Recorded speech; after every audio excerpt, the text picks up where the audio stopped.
Thanks, Matt, and thanks to Michael for inviting me to speak to you today. We spend a lot of time in Parliament House together through the Parliamentary Friendship Group for Better Cities, and I'd just like to take this moment while you're all here to commend Michael and his team on the work they do in that group.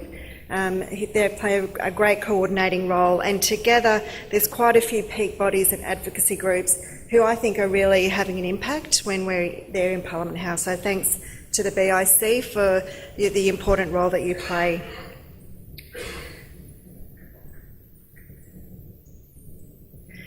Today I'm just going to run through a few points, talk a bit more about the story of growth. We've heard some great information this morning about the big picture story of population growth across Australia, but I'm going to dig down a little bit into those outer suburban areas, the designated growth areas that I represent. And then I'm going to talk a bit about why it's so important for governments at all levels to focus on those areas. I'm going to look briefly at the Western Sydney City Deal outcomes, and then talk about what it really means for local government and where the opportunities are, including for public transport. So we represent the fast-growing outer suburbs, and we define that as local government areas who are experiencing double the national population growth, so that's over 3% usually. They're on the outskirts of our capital cities on mainland Australia, and they are in designated growth zones. So these are the areas which I'm sure you've all been through, where on one side of the road there's a paddock, and on the other side of the road there's a new housing estate. So these are some of the groups, the councils that we represent. On Sydney, it's those outskirts on the western and southwestern side. Melbourne, it's right around the periphery of the city, from Casey and Cardinia in the southeast to Wyndham in the west. Perth as well, right around the outskirts from Wanneroo in the north, right down to Gosnells and Kwinana. And despite South Australia having a reputation as not being a growing state, there are a couple of councils there that really qualify. All of the growth that seems to be happening in Adelaide is happening in the city of Playford in the north and the District Council of Mount Barker. So just by way of a show of hands, can I get an indication of anyone in the room who might live in an area like that, or work or operate a business that is, quite a few. So a lot of people live in these areas, and this is why it's really important that we came together as an alliance about 10 years ago to actually advocate for a focus on growth areas. So this last census data shows that at that point there were 4.6 million people living in a growth area in one of our councils. That's going up by around 135,000 people a year. So we're up to about 4.87 and counting. Around double the average Australian population growth rate. And we've got 2.21 million people of working age living in our areas. So despite a lot of the population growth happening in these comparatively small number of council areas, a lot of policy focus in the past has been on CBDs and the inner suburbs. And so it's been really fantastic in the last couple of years to see, especially federal government policy, looking further afield. However, I think our capital cities will still see a lot of those major infrastructure projects are based on CBD bottlenecks, whereas we know the congestion in the outer suburbs is just as bad. You have a local road that was built for a little suburb of 5,000 people, and suddenly there's 25,000 people there trying to get in and out on the same road.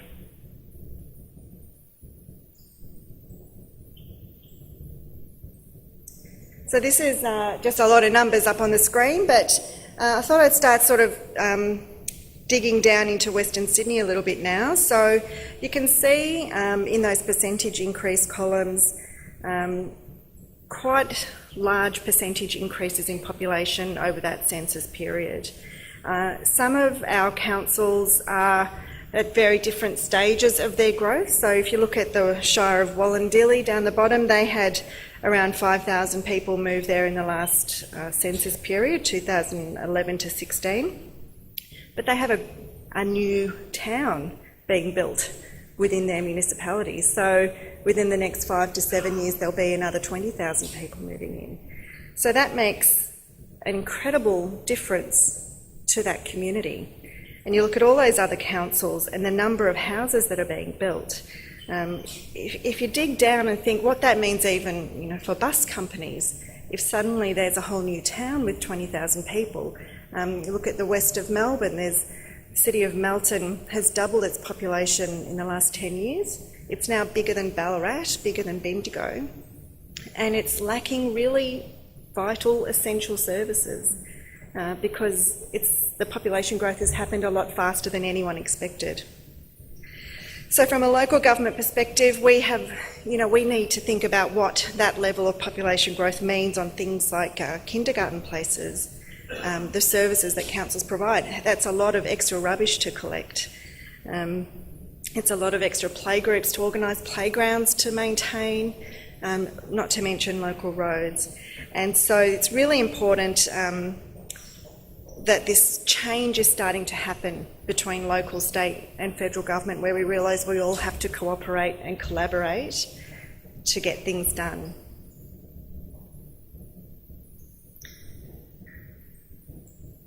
Another reason, not just the number of people increasing, but another reason why some sort of focus on the outer suburbs is really important, is about a thing called a jobs deficit.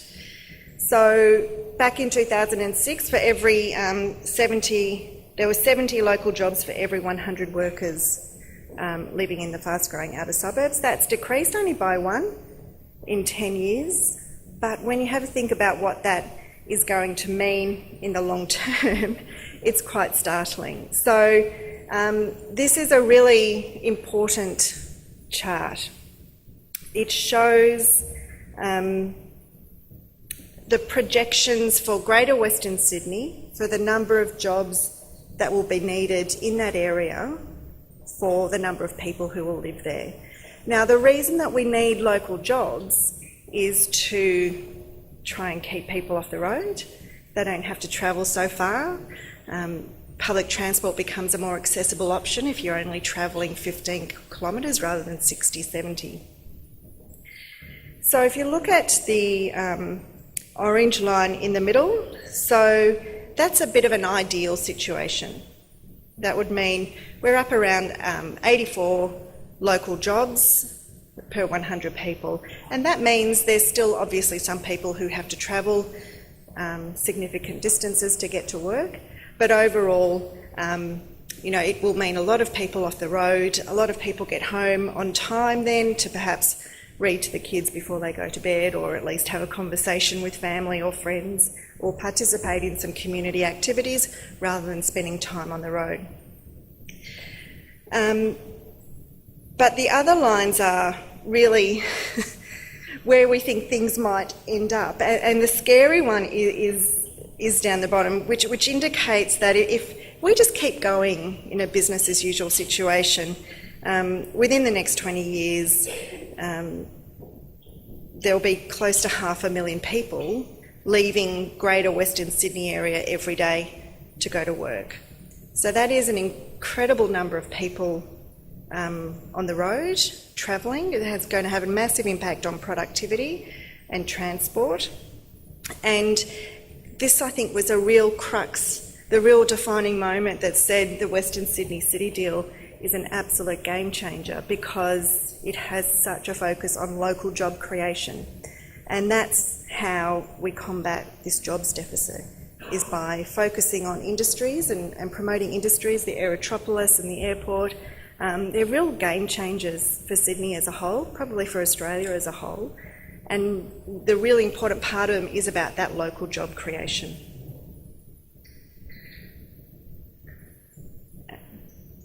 And one more indication of why we really need to do something.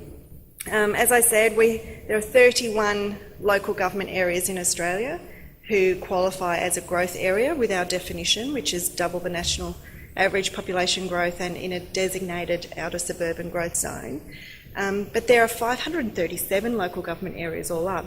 So that's around 6% of all council areas have accommodated over a third of all the population growth.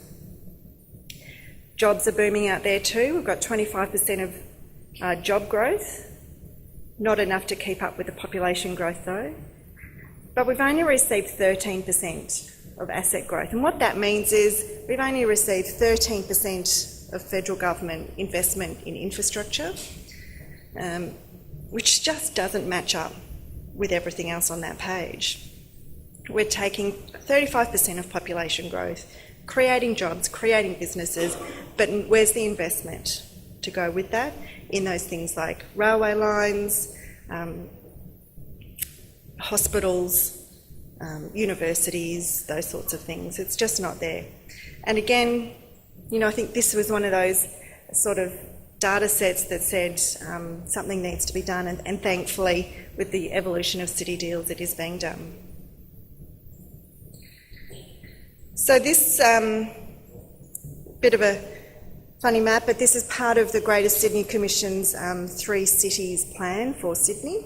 So obviously the harbour CBD is what we all know and love about what we know as Sydney, including that new billboard that's been placed down on the harbour there that you can advertise your racing events on apparently these days.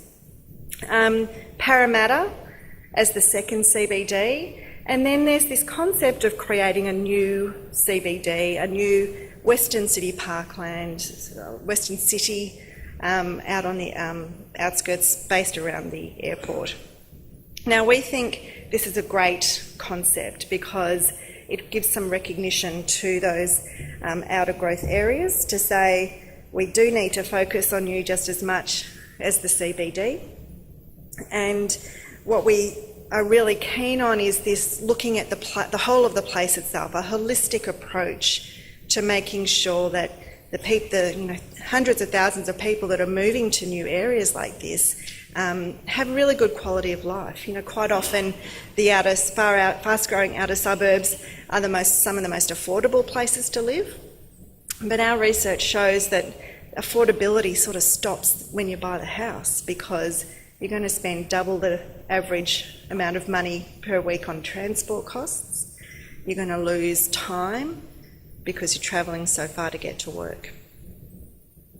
So we need to look at something that's really long-term and that has genuine commitments from government to fund projects. We just can't wait. This is all happening so fast in growth areas that we just can't wait for the electoral cycle each time. Can't wait to have an election promise from either state or federal government, and then lo and behold, colours change, promises are reneged. We've seen that time and time again, and there's just no time to wait for all of those things to line up. We do need local, state and federal government to genuinely collaborate and work together. So this is just a map of the local government areas involved in the Western Parkland City and part of the City Deal. And the City Deal was announced around the time of the last federal elections, so not that it was just an election promise, because it has really come through with the goods. We have five of our councils involved, and what's happened is there's been some really significant shifts in the way people think and the way people plan. It took about 18 months or so to negotiate through a set of priorities for all levels of government to find the way first to negotiate this sort of thing. This is really new. This has all been done probably in bits and pieces over the years, but to actually have all 3 levels of government at the table with an equal role to play is quite groundbreaking. So a number of priority areas came up, as you can see there. They're all really important because the face of Western Sydney will change dramatically with the new airport, and it will change as it has been changing over the last 20 to 30 years, just with such a dynamic and rapidly growing population. So it's about setting a long-term vision for Western Sydney. Around about 200,000 new jobs will be created, which will keep things at an even keel. And there's a plan to implement this over the next 20 years or so. A big part of this project for local government has been how do we implement it, how do we prioritise it, and if you get a bunch of mayors all in a room together, it's quite unusual for them to agree to put specific interests of their council aside and look at it on a regional basis, so that's been a real achievement as well. So some of the priority projects, there were 13 out of those 38 projects were allocated as high priority, and some that will be of interest to you. It's obviously that north-south rail line. There'll be a lot of local public transport needing to feed into that. And again, that is not just based around the airport and the aerotropolis, but it's reflecting current transport patterns. So people aren't just all heading into the CBD to Parramatta or the Harbour CBD to work, they're also travelling north and south by car. A rapid bus service between Penrith, Liverpool and Campbelltown out to the airport. That's going to be really vital to get that up and running quickly to not only transport the people who'll build the airport, but then all those thousands and thousands every week who'll be continuing to work there or use it. Another one will be that digital action plan. We will be hearing a lot over the next couple of days about autonomous vehicles and smart transport. So this is an opportunity to get Western Sydney into the right space to be able to capitalise on those opportunities. And of course the aerotropolis. So there's a major employment hubs, major transport hubs. And I just think it's really important at this point in time that we recognise the importance of that local and intra-regional transport that buses quite often provide, buses and coaches. So I think it's a great opportunity now to start and continue those conversations with the City Deals team and with councils to see how does the bus industry get that seat at the table and make sure that all of these developments actually incorporate all of those levels of public transport that are needed. So just to wrap up, some of the things that have been of great interest for local government is this shift in mindset. So it is about Western Sydney, 8 councils involved, but seeing themselves as one body.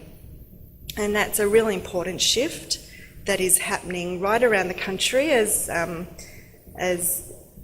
local government realises that just individual approaches to state or federal government all the time, putting your hand out for money, that doesn't work like that these days.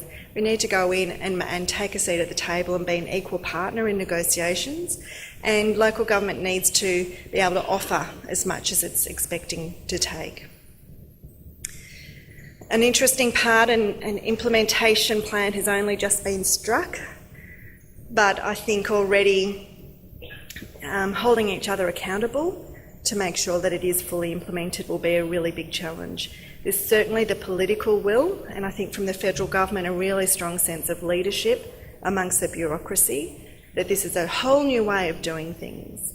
But then that has to trickle down through many different state and federal government departments and bodies, as well as local government. So that's going to be a real challenge. It's a really different way of operating, and holding each other accountable is going to be a lot of fun. I've heard some of our councils are really looking forward to that bit. And again, those new governance arrangements. So the City Deal process is a real game changer. It's a whole new ball game, and we think we really need to look at how the Western Sydney City Deal goes in terms of getting to that point of involving the private sector and transport providers such as yourselves in those discussions on releases of new land for housing, or major transport hubs or employment hubs. How do we make sure we're not going to be waiting another 10, 15 years to get the right bus routes to get people to those places, for example?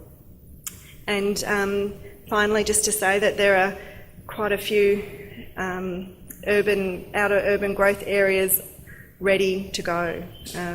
Perth, Melbourne, both south, west and southeast, and in the north, and as well as in the north of Adelaide.